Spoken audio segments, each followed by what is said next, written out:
The temperatures are all over the place. 73 inside, 71 inside, 70 outside, 68 outside, 66 outside. The heater is off.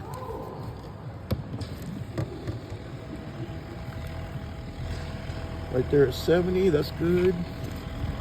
Right there at 70, that's good. There's a sensor, and the other sensor's right on top of the sensor.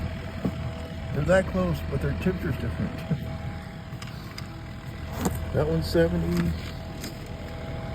That one's 70. Those are perfect in there.